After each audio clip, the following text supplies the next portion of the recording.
قل إن كنتم تحبون الله فاتبعوني يحببكم الله ويغفر لكم ذنوبكم والله غفور رحيم. قل أطيعوا الله والرسول فإن تولوا فإن الله لا يحب الكافرين. السلام علیکم.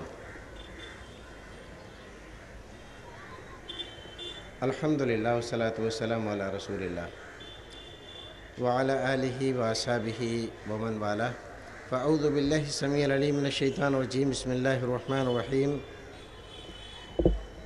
ولا يجرمنكم شنآن قوم على ألا تعدلوا اعدلوا هو أقرب للتقوى.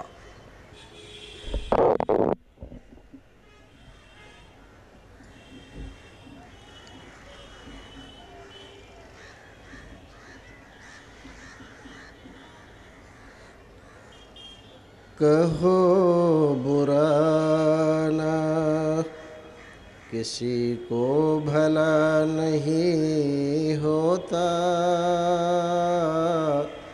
کہو برا نہ، کہو برا نہ کسی کو بھلا نہیں ہوتا، کسی کے کہنے سے کوئی برا نہیں ہوتا، کہو برا نہ. بس ایک در ہی جہاں میں ہے لائق سجدہ، بس ایک در ہی جہاں میں ہے لائق سجدہ، ہر ایک مقام پہ سجدہ روا نہیں ہوتا، کہو برا نہ. فساد بڑھتا رہے گا یوں ہی زمانے میں، فساد بڑھتا رہے گا یوں ہی زمانے میں، نظام الدین کا جب تک بپا نہیں ہوتا، کہو برا نہ کسی کو بھلا نہیں ہوتا، کسی کے کہنے سے کوئی برا نہیں ہوتا. اللہم صلی وسلم علی حبیبک و رسولک محمد. جناب صدر، معزز علماء کرام، حاضرین مجلس، میرے دینی و ملی بھائیوں، وقت میرے پاس بہت مختصر ہے اور میں چاہتا ہوں اس مختصر وقت میں کچھ خاص باتیں آپ حضرات سے کر لی جائیں. اسی لیے بغیر کسی تمہید کے میں آپ سے مخاطب ہونا چاہتا ہوں. ہم مسلمان ہیں اور مسلمان کا مطلب ہوتا ہے ایسا شخص جو اللہ اور اس کے رسول کی فرما برداری کرتا ہے اور ان کی اطاعت و فرما برداری نے اپنی گردن کو جھکا دیتا ہے. مسلم کے معنی لغت میں یہی لکھے ہیں، گردن نہادن بطاعت. اطاعت و فرما برداری میں اپنی گردن جھکا دینے والا مسلم ہے اور سرکشی و عناد کرنے والا مسلم نہیں ہے. اللہ کا فضل و کرم ہے، پروردگار نے ہزاروں لاکھوں لوگوں میں سے ہم کو چن کر اپنے رسول کی محبت اور اپنی توحید اور وحدانیت کی معرفت عطا کر کے اسلام کی دولت سے نوازا۔ اس انعام پر اس کا جتنا ہم شکریہ ادا کریں کم ہے۔ لیکن بھائیو، مسلمان ہونے کی کچھ ذمہ داریاں بھی ہیں۔ مسلمان ہونے کا مطلب یہ نہیں ہے کہ زبان سے تو کہہ دیا کہ ہم اللہ رسول کی بات مانیں گے، گردن جھکا دی اور پھر اس کے بعد منمانی پہ کمر باندھ لی۔ میں آپ کو یاد دلانا چاہوں گا رسول اکرم صلی اللہ علیہ وسلم کی ایک نصیحت کی طرف۔ حدیث بڑی ہے، میں صرف چھوٹا سا اس کا حصہ آپ کے سامنے رکھنا چاہتا ہوں۔ حجۃ الوداع میں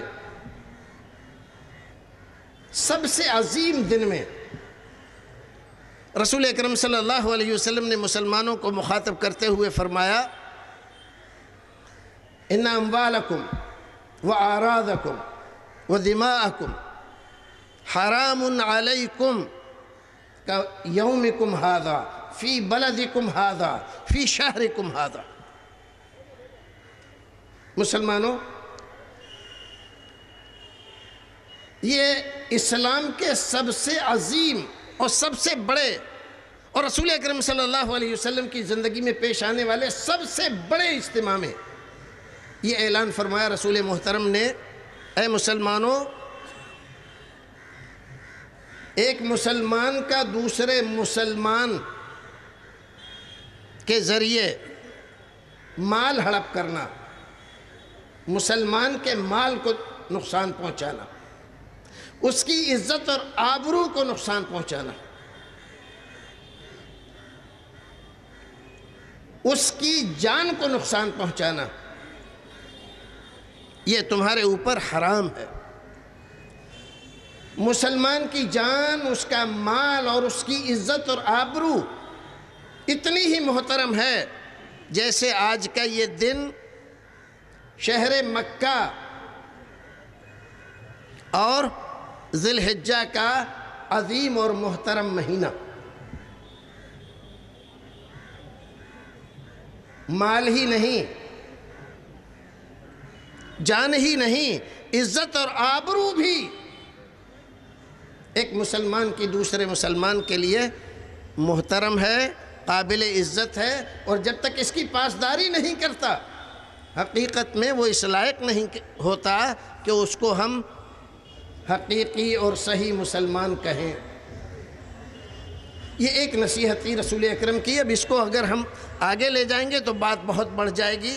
آئیے ایک دوسری بات کی طرف۔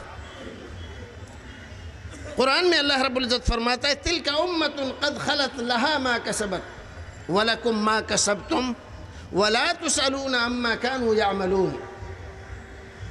ایک دوسرا نقطہ، بہت سارے لوگ اس دنیا میں آئے آج سے پہلے، ایک دو نہیں ہزاروں آئے۔ اللہ رب العزت نے ایک موقع ان کو دیا دنیا میں زندگی گزارنے کا، انہوں نے اپنے عمل سے، کردار سے، اپنے نامہ اعمال کو یا سفید کیا یا سیاہ، وہ اللہ رب العزت کے فرما بردار بنے یا مجرم، یہ سارا قصہ، ساری کہانی، ساری بات ان کے ساتھ چلی گئی۔ قد خلت ما کسب وَلَكُمْ مَا كَسَبْتُمْ۔ اللہ رب العزت تم سے یہ نہیں پوچھے گا ان لوگوں نے کیا کیا تھا، انہوں نے ایسا کیوں کہا تھا۔ ان کے جرم کی بنیاد پر تمہیں نہیں پکڑا جائے گا، نہ تمہیں سزا دی جائے گی۔ اللہ رب العزت کے یہاں تم اپنے کیے کے ذمہ دار ہوگے۔ وَلَا تُسْأَلُونَ عَمَّا كَانُوا يَعْمَلُونَ۔ ہرگز تم سے یہ سوال نہیں ہوگا کہ وہ ایسا کیوں کرتے تھے۔ ایک دوسری بنیاد ملی، کسی آدمی کو ہم اس بنیاد پر کہ اس کے باپ دادا ایسے تھے لعن طعن کریں، یہ اسلام کی روح سے غلط ہے۔ صحابہ کرام رضوان اللہ تعالیٰ علیہم اجمعین کو اگر ہم دیکھیں تو ان کی عظمتوں کے سامنے ہمارے سر جھک جاتے ہیں اور جھکنے چاہیے، لیکن ذرا دیکھیں ان کے آباء و اجداد کے جرائم کو اگر ان کے ساتھ لگا کر اور ان کو دیکھنا شروع کر دیں ہم، جن خاندانوں جن قبیلوں کے وہ افراد تھے ان خاندانوں اور قبیلوں کے جرائم کی فہرست تیار کر کے اور ان کے ساتھ جوڑیں کہ یہ فلاں قبیلے کا تھا، تو کیا نتیجہ نکلے گا؟ لیکن اسلام کا حکم ہر زمانے کے لیے ہے، اس زمانے کے لیے بھی، بعد کے لیے بھی، آج کے لیے بھی اور قیامت تک آنے والے زمانوں کے لیے۔ وَلَا تُسْأَلُونَ عَمَّا كَانُوا يَعْمَلُونَ، تم سے تمہارے بارے میں پوچھا جائے گا۔ وَلَا تَزِرُ وَازِرَةٌ وِزْرَ أُخْرَى، کوئی آدمی کسی دوسرے کے کیے ہوئے عمل یا کردار کی بنیاد پر ماخوذ نہیں ہوگا، نہ اس کو سزا دی جائے گی۔ ایک تیسری چیز ہمیں رسول اکرم صلی اللہ علیہ وسلم نے حکم دیا کہ جو لوگ گزر گئے ہمارے، ہم ان کو جب بھی یاد کریں اچھائی اور بھلائی سے یاد کریں۔ رسول اکرم نے فرمایا اذکروا محاسن موتاکم، جو لوگ اللہ رب العزت کے یہاں پہنچ گئے ان کے محاسن کا تذکرہ کرو۔ محاسن کا تذکرہ کرو گے تو تمہاری صفوں میں اچھائیاں پھیلیں گی۔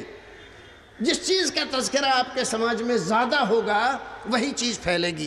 نیکی کا تذکرہ ہوگا، نیک لوگوں کا تذکرہ ہوگا تو لوگوں کے دل میں نیکی آئے گی، نیکی پھیلے گی۔ اور برے لوگوں کا، برائی کا تذکرہ اگر آپ کے سماج میں زیادہ ہوتا ہے، ہر وقت اگر بلاತ್ಕಾರ، زناکاری، بدکاری، ان تمام چیزوں کا صبح سے شام تک آپ کے گھر میں، باہر، ہوٹل پہ، چوراہوں پہ اگر تذکرہ ہوتا رہے تو آپ کی گود میں پلنے والے، آپ کے سماج میں پرورش پانے والے یہ بچے انہی چیزوں کے ساتھ بڑے ہوں گے اور ان کے دل میں یہی جذبات، یہی چیزیں پنپیں گی۔ تو اسلام نے، رسول اکرم نے ہمیں حکم دیا ہم جو لوگ گزر گئے ان کے محاسن کو یاد کریں، انہوں نے یہ اچھائیاں کی تھی، ان میں یہ اچھا وصف تھا، انہوں نے یہ کیا وہ کیا۔ بدقسمتی سے آج ہم کیا کر رہے ہیں؟ ان کے محاسن کی فہرست کو کالک پوت کر اور ناکردہ گناہوں کی ایک الگ فہرست تیار کر دیں اور زمانے کے سامنے پیش کر رہے ہیں کہ بھائیو یہ ہیں ان کے جرائم، یہ کیا انہوں نے۔ اب کس حد تک ہم رسول اکرم کے فرمان کو مان رہے ہیں، اس پر عمل کر رہے ہیں، اور کس حد تک اس کی خلاف ورزی کر رہے ہیں، اس کا فیصلہ آپ خود ہی کر سکتے ہیں۔ ایک اور بنیاد اللہ رب العزت قرآن شریف میں فرماتا ہے ادفع باللتی ہی احسن فاذا الذی بینک وبینہ عداوۃ کأنہ ولی حمیم، دیکھو تمہارے ساتھ برائی کی جاتی ہے، ہاتھ سے، پیر سے، زبان سے، قلم سے تمہیں برائیوں سے یاد کیا جاتا ہے، تمہارے جگر کو چھلنی کیا جاتا ہے،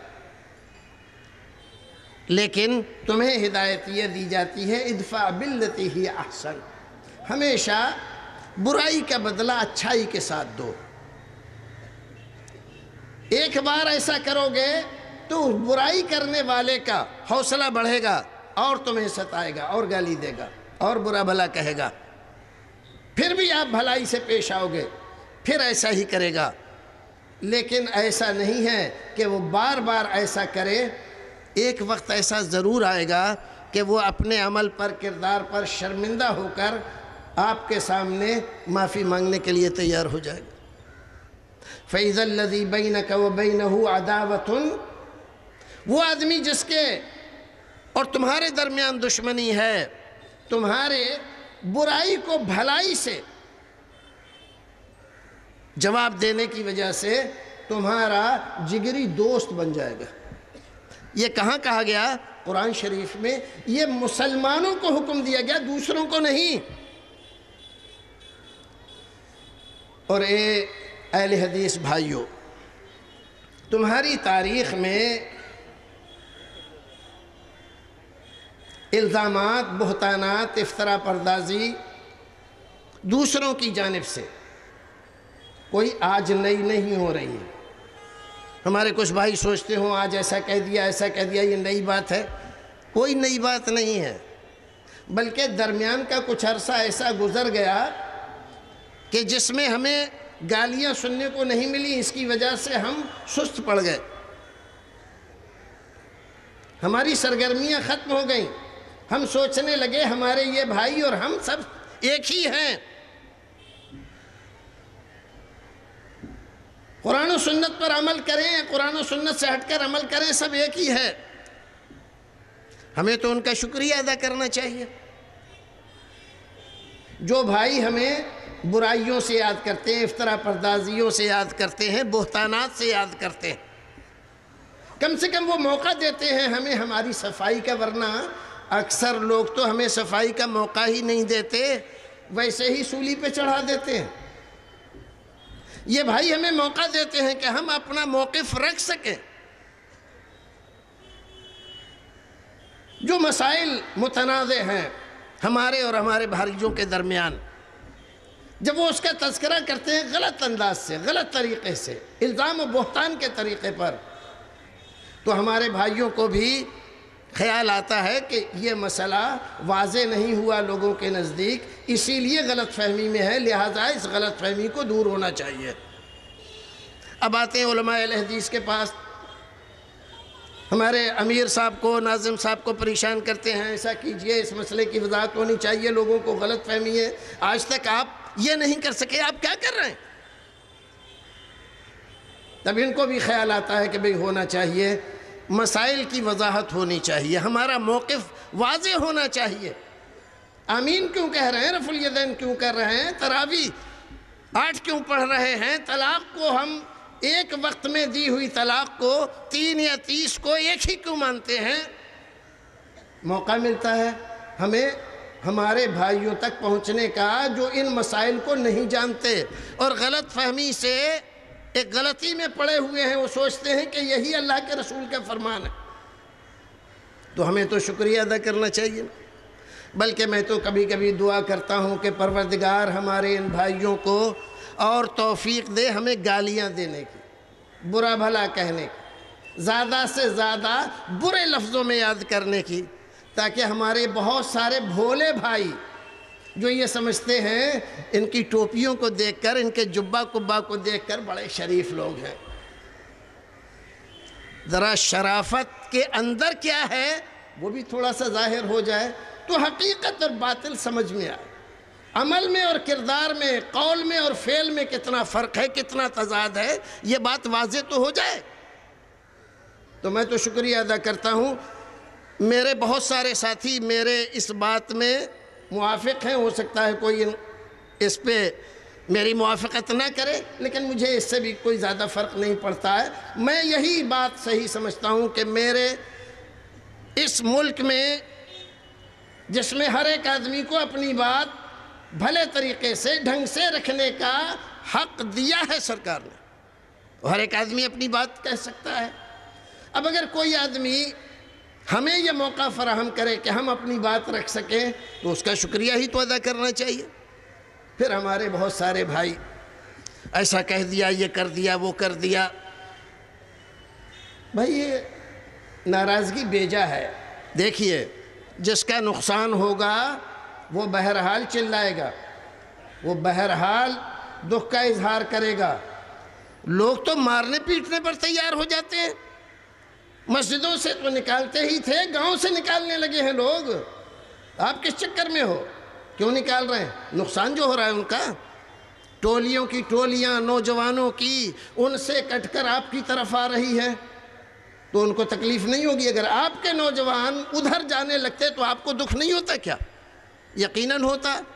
تو اگر یہی بات ادھر سے ہو رہی ہے تو یہ تکلیف ان کی فطری ہے، یہ چیخ و پکار ان کی فطری ہے، ان کو حق ہے چیخ و پکار کرنے کا، لیکن ہم تو صرف اتنا کہتے ہیں کہ ذرا اپنی زبان، لہجہ اس کا خیال کر لیں، اپنی شخصیت کا خیال کر لیں کہ آپ نمائندے ہیں دین کے، اسلام کے۔ کہیں ایسا نہ ہو کہ اسلام کے بارے میں کوئی غلط فہمی میں مبتلا ہو جائے آپ کے عمل، کردار، زبان اور آپ کے لہجے کو دیکھ کر۔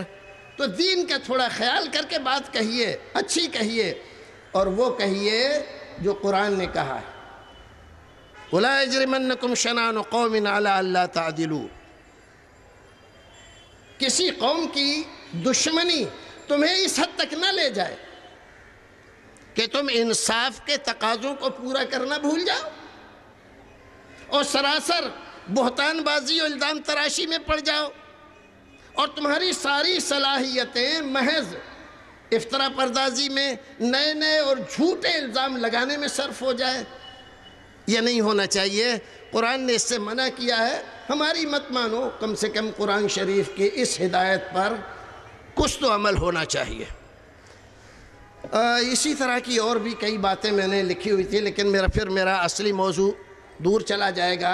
ایک بات کہوں گا، دیکھیے انگریزی میں ایک مثل ہے، مطلب اس کا یہ ہے، دولت گئی کچھ نہیں گیا، صحت گئی تو کچھ گیا، لیکن اخلاق اگر چلے گئے تو سب کچھ چلا گیا، کچھ بھی نہیں بچا۔ اور اخلاق کو اسلام نے کس قدر اہمیت دی ہے، رسول اکرم خود فرماتے ہیں، بعثت لأتمم مکارم الاخلاق، میری بعثت کے مقاصد میں سے ایک مقصد یہ بھی ہے کہ میں اخلاق کے پیمانوں، ان کے شرائط، آداب، اس کے احکام، شروط اور اس کی تعلیمات کو مکمل کر دوں۔ تو یہ رسول اکرم صلی اللہ علیہ وسلم کی زندگی کے مقاصد میں سے ایک مقصد ہے، لہٰذا جو کچھ بھی ہو اخلاق سے ہونا چاہیے۔ آئیے اب ان باتوں کو باقی چھوڑ دیتے ہیں، اور بہت ساری باتیں تھیں۔ ایک مسئلہ ہے ہمارے یہاں، مسئلہ ہے رمضان کا مبارک مہینہ آتا ہے، آنے سے کچھ پہلے ہی پہلوان لوگ تیار ہو جاتے ہیں اکھاڑے کے لیے۔ رمضان آ رہا ہے، لہٰذا کچھ لوگ 8 تراویح پڑھیں گے، اس سے روکنے کے لیے پوری کوشش ہونی چاہیے۔ مالدار لوگ اپنے پیسے کی تجوریاں کھول دیتے ہیں، علماء کرام اپنے قلم اور زبان کو تیز کرتے ہیں، اس پہ دھار لگاتے ہیں، اور بازار میں نئے نئے پوسٹر، نئے نئے فولڈر، نئی نئی کتابیں، کتابچے، اشتہارات، جلسے، جلوس، ساری کچھ چیزیں ہونے لگتی ہیں۔ اور کچھ لوگ کہتے ہیں بھی 8 سنت رسول ہے، کچھ کو ضد ہے کہ نہیں 20۔ حقیقت کیا ہے اس کی؟ یہ مسئلہ ہے کتنا، کس حد تک ہے؟ اور ایک بات اور بڑی تکلیف کے ساتھ میں عرض کرنا چاہتا ہوں، اکثر یہ دیکھا گیا ہے کہ جو لوگ اس میں زیادہ سرگرم رہتے ہیں، نہ وہ 8 کے قریب ہوتے ہیں، نہ 20 کے قریب ہوتے ہیں۔ وہ صرف اس میں جہاد کرنے کے لیے ہیں بیچارے۔ جہاد ہم کر رہے ہیں، عمل تم لوگ کرو۔ ان کو نہ 20 سے کوئی لینا دینا ہے، نہ 20 پڑھنا ہے، نہ 8 پڑھنا ہے، کہتے یہ ضروری تھوڑی ہے۔ اب یہ حال ہمارے سماج کا ہو گیا ہے۔ ایسے میں یہ لڑائیاں زیادہ بہتر ہیں، یا ہم اور آپ سب کوشش اس بات کی کریں کہ بھائیو رمضان میں زیادہ سے زیادہ کوشش اس بات کی کرو کہ رسول اکرم کی سنتوں کو اپناؤ، ان پر عمل کرو، عبادات کا ذوق و شوق پیدا کرو۔ اور 11 مہینے میں جو ہمارے عمل میں کمزوری آتی ہے، اس مہینے میں اس کمزوری کو نکال کر باہر کریں، سچے پکے مومن اور مسلمان بن جائے۔ تراویح، قیام اللیل، قیام رمضان، قیام شہر رمضان، تہجد، یہ کتنے نام ہو گئے؟ زیادہ مشہور تراویح ہے، جبکہ رسول اکرم صلی اللہ علیہ وسلم نے یہ لفظ تراویح کا استعمال نہیں کیا۔ حدیث کی ساری کتابوں میں آپ کو کیا ملے گا؟ قیام اللیل، قیام رمضان، قیام شہر رمضان، اور صلاۃ التہجد، صلاۃ اللیل، یہ الفاظ ہیں اس نماز کے لیے۔ بعد کے لوگوں نے جب امت میں اس نماز کا ایک نام رکھ لیا گیا تراویح، تو اس لیے ہم دیکھتے ہیں کہ بعض محدثین جو بعد میں جنہوں نے حدیث کی کتابیں لکھی انہوں نے قیام اللیل عنی بہ التراویح بتلایا کہ اس سے مراد تراویح ہے۔ رسول اکرم کی حدیث من قام رمضان ایمانا و احتسابا غفر له ما تقدم من ذنبہ، تمام حدیث کی کتابوں میں ہے، لیکن اس میں کیا لفظ استعمال کیا؟ قام رمضان، رمضان میں جس نے قیام کیا، قیام رمضان، قیام شہر رمضان، قیام اللیل، صلاۃ اللیل، رات کا قیام، رات کی نماز، رمضان کی نماز، یہ سب نام ہیں اس نماز کے احادیث میں۔ بعد میں ایک زمانے کے بعد اس کا نام تراویح پڑھا۔ اب باقی ساری چیزیں تو سب بھول گئے، جو اصل تھا، جو اصلیت تھی، جس کا تذکرہ تمام حدیث کی کتابوں میں ہے، اس کو پیچھے ڈال دیا گیا اور بعد والی چیز کو لیے پھر رہے ہیں سارے لوگ۔ ایک صاحب سے بات ہونے لگی، تراویح 20 ہے یا 8 ہے؟ ہم نے کہا دیکھیے تراویح کی بات اگر کہہ رہے ہیں تو وہ 20 یا 20 سے زائد ہے، باقی قیام اللیل اور قیام رمضان جو ہے وہ 8 ہے۔ کہنے لگے یہ تو عجیب بات ہے، اور ہم نے کہا عجیب کیا ہے، یہی تو بات ہے۔ رسول اکرم صلی اللہ علیہ وسلم نے تراویح کے نام سے کوئی نماز ہی نہیں پڑھی، اسی قیام رمضان یا قیام اللیل کا نام آپ جیسی اور بہت سارے لوگوں نے تراویح رکھ لیا۔ اب اس میں بحث کرنے لگے تو بحث کرنا بے سود ہے۔ رسول اکرم صلی اللہ علیہ وسلم نے یہ نماز پڑھی، صحابہ کرام کے زمانے میں یہ نماز پڑھی گئی۔ بخاری شریف اور دیگر احادیث کی کتابوں میں صاف صاف احادیث موجود ہیں۔ 2 حدیثوں کا ذکر میں آپ کو کروں گا کیونکہ اس مسئلے سے اس کی وضاحت ہوگی، اور دیگر کتابوں کو چھوڑ کر صرف موطا امام مالک کہ حدیث کی کتابوں میں اس کو اولیت حاصل ہے، اور ایک عظیم امام کی جمع کردہ احادیث اس کتاب کے اندر ہیں۔ حضرت صاحب ابن یزید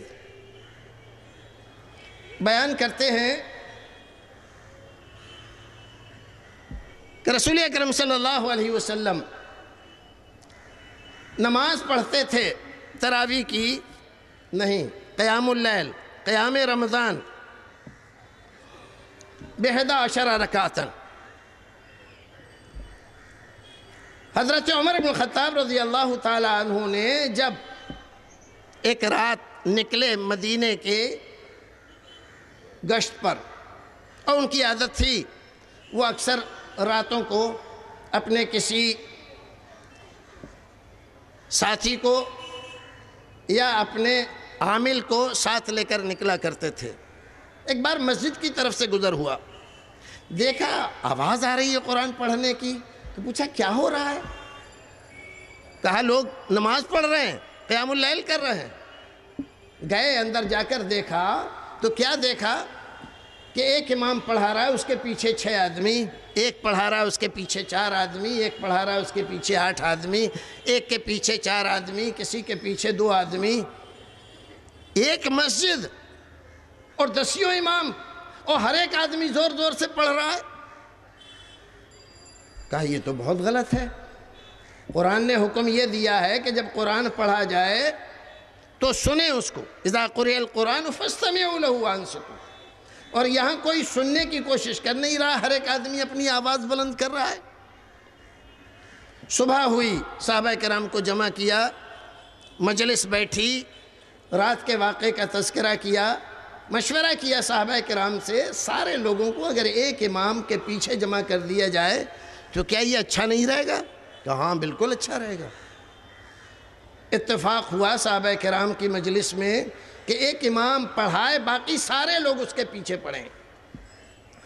حضرت ابی ابن کعب اور تمیم داری دو صحابی مشہور قراء، ان دونوں کو بلایا اور بلانے کے بعد حکم دیا کہ آج سے رات کو مسجد میں تم نماز پڑھاؤ گے۔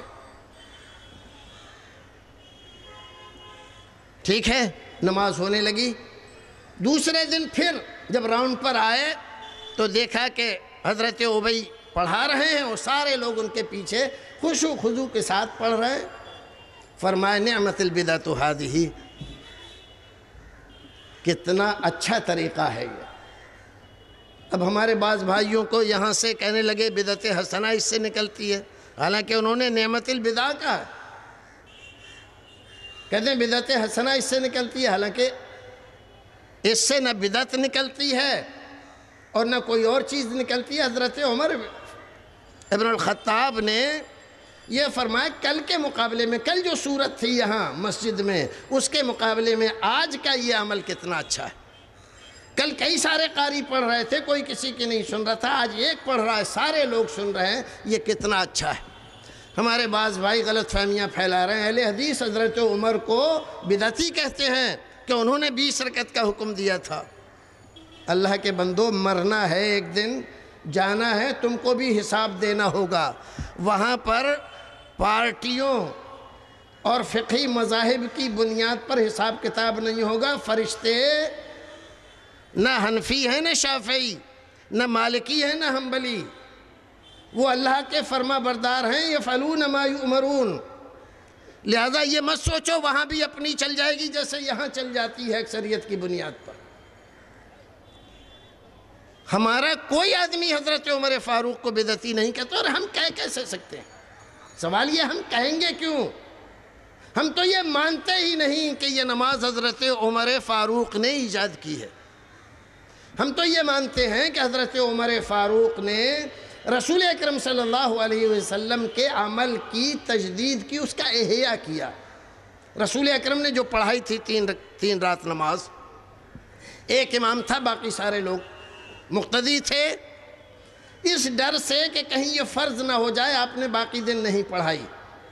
حضرت عمر فاروق نے چونکہ وہ خدشہ ختم ہو گیا، اپنے زمانے میں اس کا احیاء کیا، تو اس کو بدعت کیسے کہہ سکتے ہیں؟ بدعت تو ہے ہی نہیں ہے، کسی بھی معنی میں بدعت نہیں ہے۔ تو حضرت عمر کو بدعتی وہ کہیں جو یہ کہیں کہ انہوں نے 20 رکعت ایجاد کی۔ ہم تو مانتے ہی نہیں کہ انہوں نے 20 کا حکم دیا۔ موطا شریف کی یہ صحیح روایت موجود ہے کہ آپ نے 8 رکعت نماز پڑھانے کا حکم دیا۔ تو جب ہم مانتے ہی نہیں کہ حضرت عمر نے 20 کا حکم دیا تو ہم انہیں بدعتی کیوں کہیں گے؟ بدعتی تو وہ کہہ رہے ہیں جو یہ کہہ رہے ہیں کہ حضرت عمر نے 20 کا حکم دیا تھا، اور یہ کہتے ہیں کہ اس پر اجماع ہو گیا ان کے حکم کی وجہ سے۔ وہ ہم تو یہ بھی نہیں مانتے کہ اس پہ اجماع ہو گیا، کیونکہ یہ بالکل جھوٹی اور غلط بات ہے۔ تو حضرت عمر فاروق رضی اللہ تعالیٰ عنہ نے حکم دیا 8 رکعت پڑھانے کا، ایک قاری نے پڑھایا۔ یہ صحیح روایت ہے۔ اس کے مقابلے میں اسی موطا میں ایک روایت ہے یزید ابن رومان کی، وہ بیان کرتے ہیں عمر فاروق کے زمانے میں لوگ 20 رکعت پڑھتے تھے، 20 رکعت پڑھتے تھے۔ یہ حضرت یزید ابن رومان یہ کون ہے؟ یہ کون صاحب ہیں جو بیان کر رہے ہیں؟ یہ وہ صاحب ہیں جو حضرت عمر فاروق کے زمانے میں پیدا بھی نہیں ہوئے تھے۔ ایک تو یہ بات۔ دوسری بات کیا کہہ رہے ہیں؟ ان کے زمانے میں لوگ پڑھتے تھے، یہ نہیں کہہ رہے ہیں حضرت عمر نے حکم دیا تھا۔ اگر اس کو کسی درجے میں مان بھی لیا جائے تو مسئلہ ثابت نہیں ہوتا آپ کا۔ یہاں یہ صحیح روایت موجود ہے کہ حکم دیا 8 پڑھنے کا۔ پھر یہ منقطع سند کے اعتبار سے یہ حدیث آپ پیش کریں، حضرت عمر کے زمانے میں تو کیا کیا ہوتا تھا، سارے کے ذمہ دار کیا حضرت عمر ہیں؟ ان کے زمانے میں اور بھی بہت کچھ ہوتا ہوگا، تو کیا سب کے ذمہ دار حضرت عمر فاروق مانے جائیں گے؟ نہیں، انہوں نے جو حکم دیا وہی اصل ہے، وہی مانا جائے گا۔ رسول اکرم صلی اللہ علیہ وسلم نے کتنی پڑھی، اصل مسئلہ یہ ہے۔ اس سے گھمانے کے لیے حضرت عمر کو جا کر کھینچا تانی کر کے وہاں سے ثابت کرنے کی کوشش کرتے ہیں ہمارے بھائی لوگ۔ ہمیشہ سے اتنا ہوا ہے، چاروں مذاہب اس پر متفق ہیں، فلاں زمانے سے یہ ہوا ہے۔ ایک صاحب نے کتاب لکھ دی، اتنے ایک قرن سے مسجد نبوی میں اتنی ہو رہی ہے۔ کب سے کتنا ہو رہا ہے، اس سے تو ہماری بحث ہی نہیں ہے، یہ موضوع بحث ہی کو نہیں سمجھے۔ موضوع بحث یہ نہیں ہے کہ 20 پڑھی گئی ہے نہیں پڑھی گئی ہے، ہم کہتے ہیں 20 نہیں، اس سے اور بھی آگے پڑھی گئی ہے۔ لوگوں نے 47 بھی پڑھی ہے، 38 پڑھی ہے، 41 پڑھی ہے، 39 بھی پڑھی ہے، 28 بھی پڑھی ہے، 24 بھی پڑھی ہے، اور 34 بھی پڑھی ہے، اور 20 بھی پڑھی، 16 بھی پڑھی، 13 بھی پڑھی، 11 بھی پڑھی۔ یہ سارے اقوال علامہ عینی نے شرح بخاری میں نقل کیے، یہ ہم اپنی طرف سے نہیں کہہ رہے۔ اور جب اتنے سارے اقوال ہیں، اتنی تعداد میں الگ الگ لوگوں نے پڑھی ہے، تو یہ دعویٰ کرنا کہ اجماع ہو گیا ہے اور ہم اجماع کی مخالفت کر رہے ہیں، اتنے سارے لوگ۔ اور میں اگر آپ کو بتلاؤں تو وقت ہے نہیں، ہمارے ناظم صاحب کا اشارہ ہو رہا ہے کہ بس ختم کرو، تو انشاءاللہ پھر کبھی کسی موقع پر اس سلسلے کی باقی باتیں ہوں گی۔ ہم اپنے وقت کا خیال کرتے ہوئے اپنی بات ختم کرتے ہیں۔ پروردگار ہمیں اور آپ کو نیک عمل کرنے کی توفیق عطا فرمائے۔